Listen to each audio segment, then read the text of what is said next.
So welcome back, sir. And sir, I would like to start this session talking about the MHT CET admission process that is going to start now. And you have worked as a chairman of admissions committee at the Bidve Engineering College for many years. You have also been the chairman of application receipt center of MHT CET many times in your career. So, sir, for our benefit, for the benefit of all the students, can you please walk us through the CAP process in Maharashtra from a student's perspective?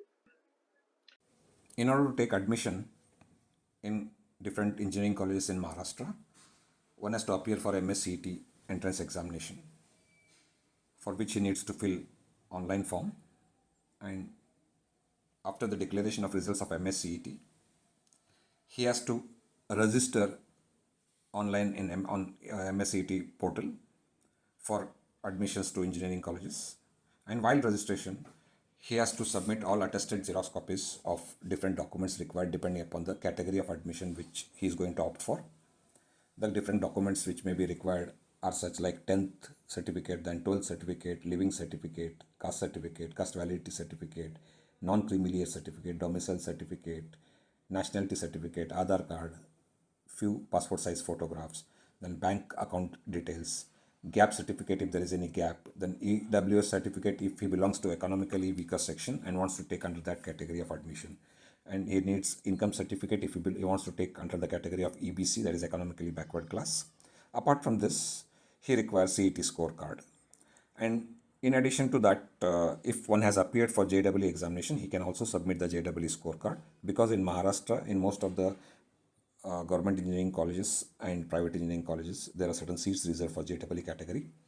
15% of the total government seats will be allocated for the JEE, and the remaining seats will be based on the MSCET.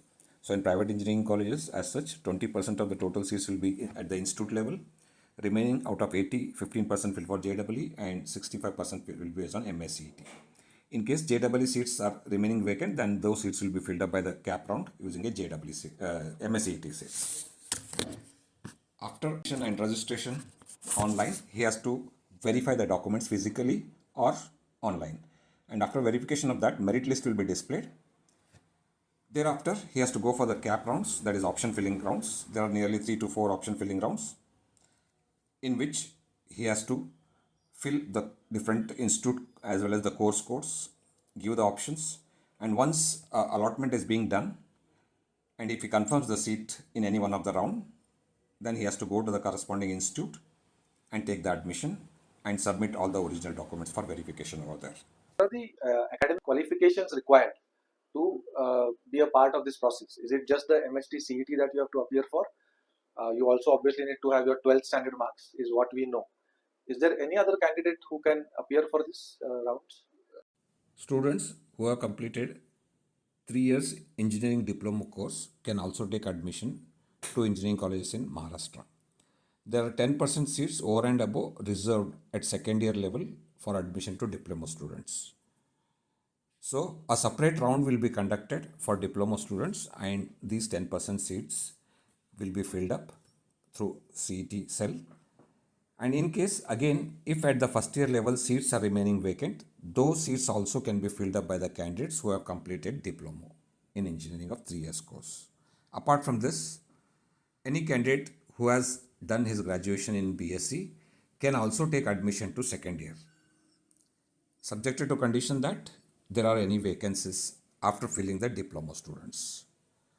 So this complete process of CAP round for filling the diploma students is separate from the MSCET round, and which will be conducted after completion of the MSCET round, so that if there are any seats vacant at the first year after completing the MSCET round, they can also be filled up. In recent years, I have heard that a lot of seats do remain vacant after the CET rounds. So, is it fair to say that all these candidates, like diploma or BSc candidates, still do have a chance to get admissions in engineering colleges? Good chance in the sense, if it's a reputed institute, there is no question of seats remaining vacant over there. Okay. And nowadays, students are now more crazy about specific branches, right? And few branches, the seats are very vacant. Okay, only on specific branches like computer field or electronics field you can take. the seats are filled, and like civil, mechanical, still the seats are remaining vacant. Understood. Sir, you mentioned about all the documents that are required. I think you covered it comprehensively. But the very most important part of this whole CAP process is the choice filling, Yeah. where parents as well as students are in a lot of pressure, and they're most of the time they're confused of what should we fill as choices based on our marks. So, are there any proven strategies, sir, that you would like to recommend to our students? Mostly students make mistakes while filling the choice codes. Hmm. What happens initially is there's a misleading of the dates. Hmm. They are not aware of the dates what the CAP cell declares. Okay. So once the date is over or the cutoff date is over, they will be aware of that, and that time the time has gone, right? So they need to keep track of the newspapers advertisement and the websites of the DT, so that they'll come to know the specific dates, because this is a lengthy process. One has to initially register, then he has to validate the documents, and then he has to fill the choice codes, and then the merit list will appear. Then fill the choice code, and then the allotment will be done, and this will run for the 3 rounds. Secondly, the strategy of selecting the branch and the college. So that is most important aspect of choice filling. I'll tell you. Some people externally misguide the candidates while filling the work, because they have their own personal interest. Okay.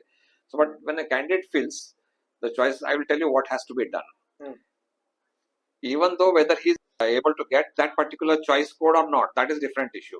But he initially has to fill all the top priority colleges. He has to decide the priorities. Okay, which is the top college and which is the preferred branch for him for that college. Okay, so according to that, he keeps on choosing, and he has to fill maximum choices.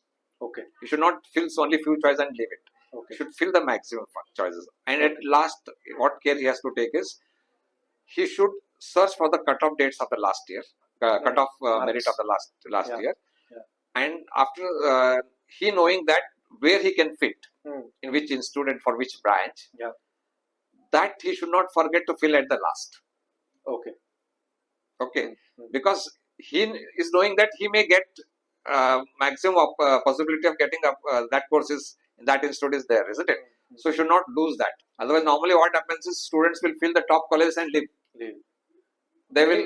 So, many times students feel that in the first round, let us try only the top colleges. Because anyway, there are more rounds later on. At that time, I will try.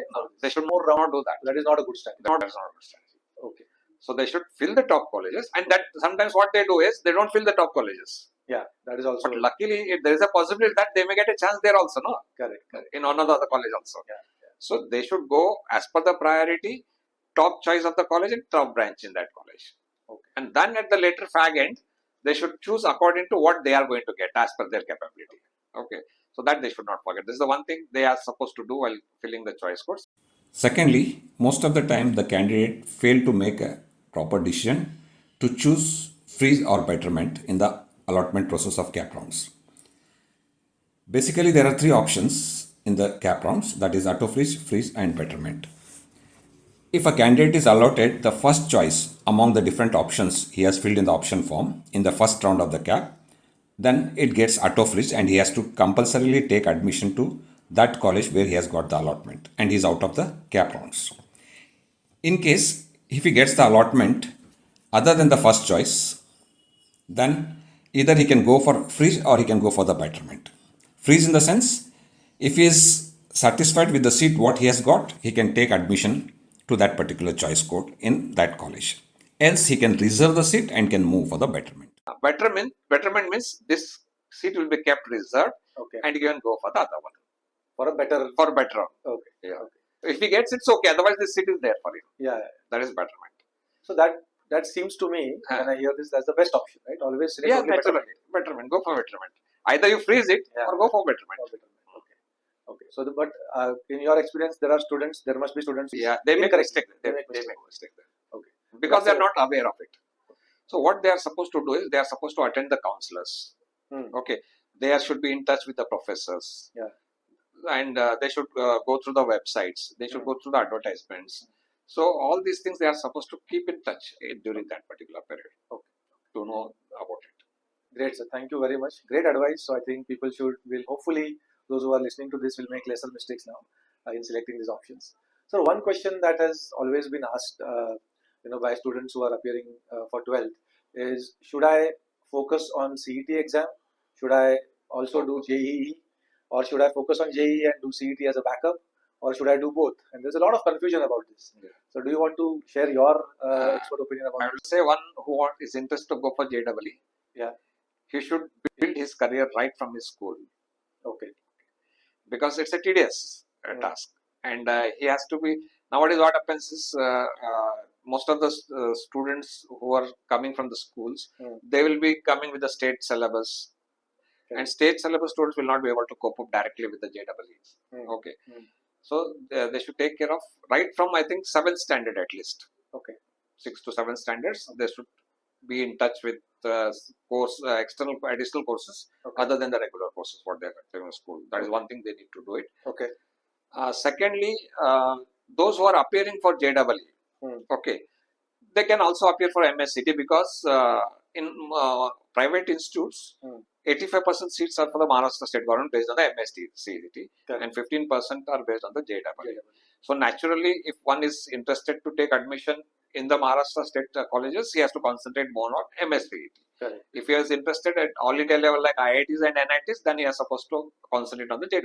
Right. So JEE main, if he cracks, he may get a good college in NITs. Again, if he go for the advanced and cracks it, he'll be getting good IIT colleges. Okay. In some of the colleges in Maharashtra like COEP, or if you take VJTI, there they have reservation for JEE candidates also. Yeah, all India candidates. All these private institutes, when you are taking the admissions, their 15% are reserved for the JEE. But one who has only appeared for the JEE will have lesser chances of getting a good college because the percentage of admission is very less, and most of the colleges they don't have the JEE reservations also, right? And one who has done MSCT, considered MSCT, he will get easily. That is one thing what we need to do. And say if one is interested in both, okay, you want to take the chance of both. My question is, what I have noticed most of the time is that those who are appearing for JEE, the curriculum or the syllabus is same as that of the one who is appearing for the MSc. There is no difference as such much. Okay. Only thing is the way the questionnaires are being put up, they are different. Okay. And JEE questionnaires are a bit harder as compared to the MSc CETs. Right. And one who is preparing for the JEE this thing, naturally it is expected that he should score good marks in MSc CET also. Yeah, absolutely. But practically this doesn't happen. Okay. And this happens simply because of the lack of the fundamentals.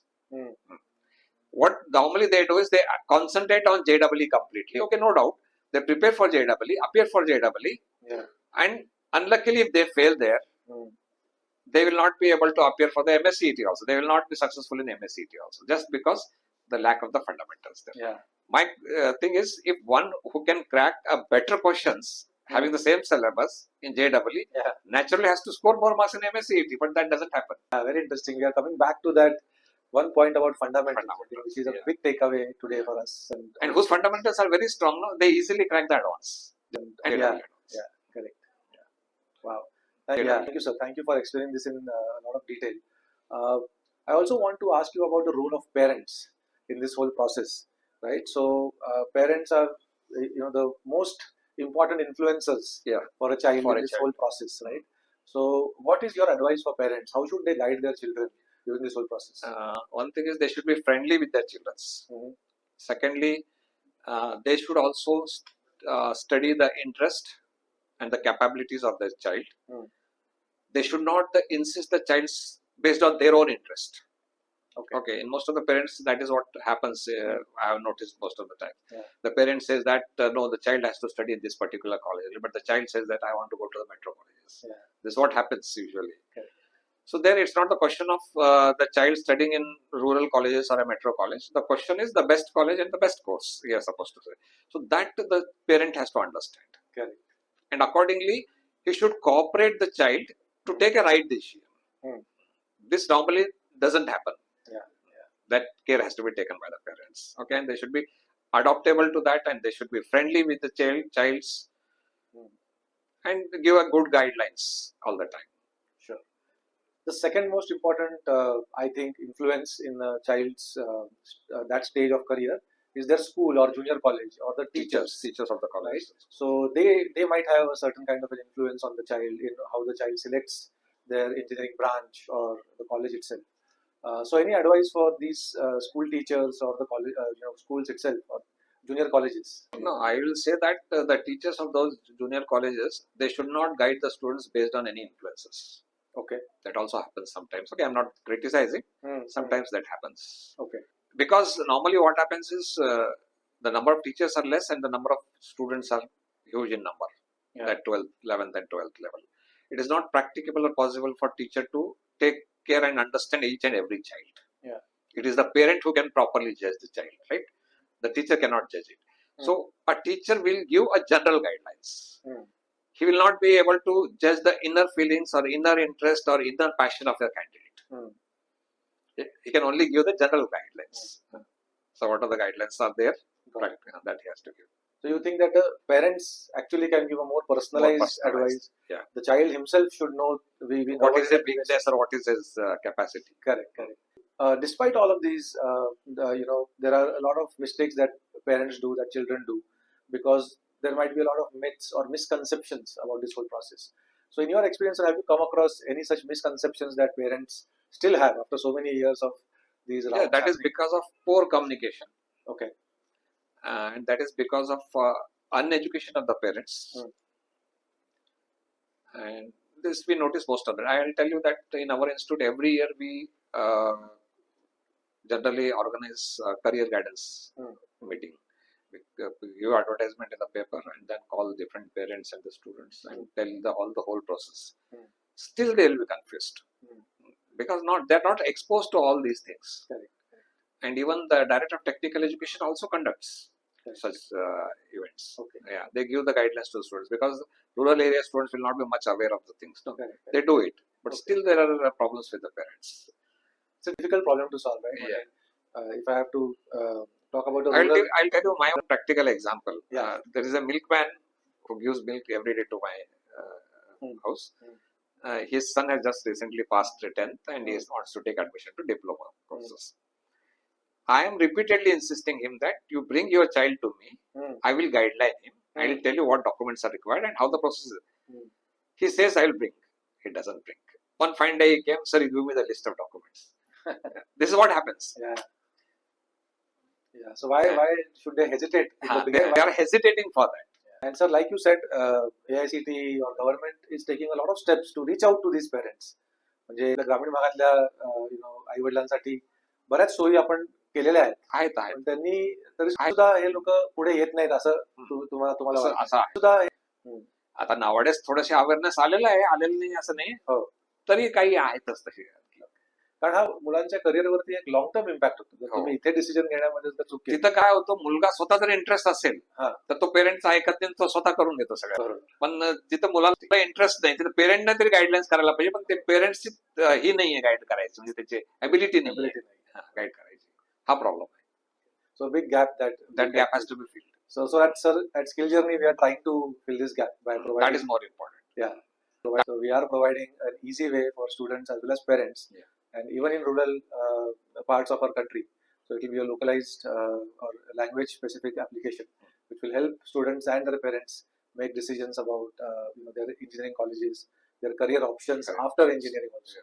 So all right. So this is a great insight that you've given us, sir. So we will be more motivated now to bring this to the people. At this stage, career guidance is required. Even one point is left out there. Sure. There are some other seats reserved in the colleges, like NRI quota is there, non-national Indians quota is there, overseas Indians quota is there. OCI, in the college. So this is a special quota over and above. Yeah, 15% quota is there for this over and above. Okay. And out of that, 2/3 is assigned to persons from Indian, that is NRI quota. Yeah.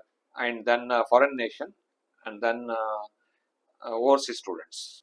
So this is a special quota over and. So one question, since you mentioned the OCI quota, these children who are not Indian citizens, they are not allowed to appear for the MHT CET. Is it correct? No, they don't need to appear. They don't need to appear. So but their percentage, that is minimum criteria which is required, that is same as that of the MHCET.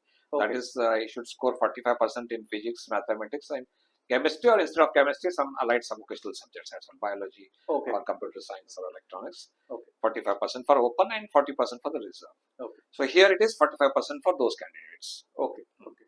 So their 12th standard marks in these particular subjects are considered to provide them admissions. Yeah. Okay. They are supposed to register in the CAP. They are supposed to register. Yeah, they have a separate portal for that, for international students. Okay. They are supposed to register in that. Okay. And then allotment counseling will be done. After allotment, they are supposed to directly go to the institute. Okay. Yeah. Okay. But will they also be a part of the round 1, round 2? No. They'll be directly allotted. They'll be directly allotted because Yeah, based on the merit. Based on the merit. So do they have any advantage according to your experience? They are supposed to pay higher fees. Okay.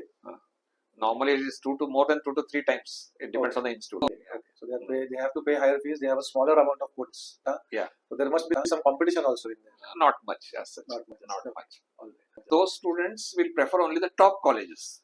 Yes. Okay. So in your experience, you've seen a lot of changes now. We've come a long way from 1990s in the initial days of our engineering education to now with this new NEP, a lot of focus on practical education that you've explained.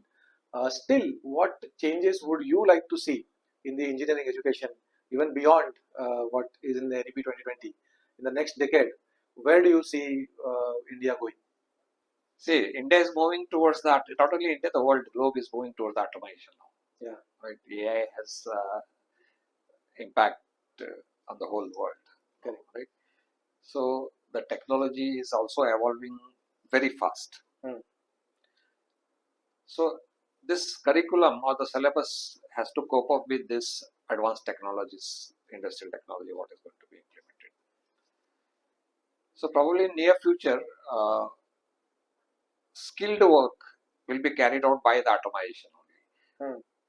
And critical thinking part, critical evaluations parts, that part will be done by the human being. Okay. At par with the normal routine work. Okay. So all the normal skilled routine work will be carried out with AI. Correct. So that is something that you think we should have more in our syllabus. Yeah. People should prepare more for these kind of skills. Yes. Okay. Sir, I'm sure so many students you have already coached and taught over the years. They must be coming to you again and again. So what is one or two pieces of advice that you always give your students, your favorite students, let's say? So I always believe on two things: hard work and study with fundamental aspects. Don't be superficial. Yeah. That is my main thing. Go deep. Understand. Go deep. Understand. Yeah. And without understanding, don't execute anything. It's meaningless. So, sir, last question. A lot of students who will be watching this podcast will be, now entering their careers into engineering. So they are 17, 18-year-olds just becoming adults, right? And they have a long career ahead of them. They first have to clear engineering, which is very rigorous, like you mentioned. You've already given a few very good pieces of advice, like always focus on fundamentals, focus on practical knowledge, right? If you have to leave these students with a gist of all this discussion and give them some advice while starting their college, what would it be? Now, first thing is when they are choosing any particular college or a course, the first thing they should do it according to their own interest and the passion. They don't choose the things based on the situations or based on the pressures which have been externally created. That they should remember. Okay. And second thing is the course which they are choosing or the field which they are choosing should be based on the career opportunities. Because that is one of the important aspects in a human being's life. So that has to be taken care of also. So these two things they need to take care before they take admissions to any graduation course. Thank you so much, sir, for this great session and a lot of guidance that you have given to students as well as parents. We are very grateful to have you over here, and we would love to stay in touch with you and keep getting your pieces of wisdom from time to time for our audience, for the students who look up to you. So thank you very much, everybody who is watching this podcast. You heard from Dr. Suresh Halhalli today, great personality. We've traced his career. We've heard from him about how should students preparing for their engineering education, what kind of steps they should take, what kind of preparation they should do before their CAP rounds. So I hope you will take notes and you will learn from this great conversation that we've had. So once again, thank you, sir. Thank you. And talk to you soon.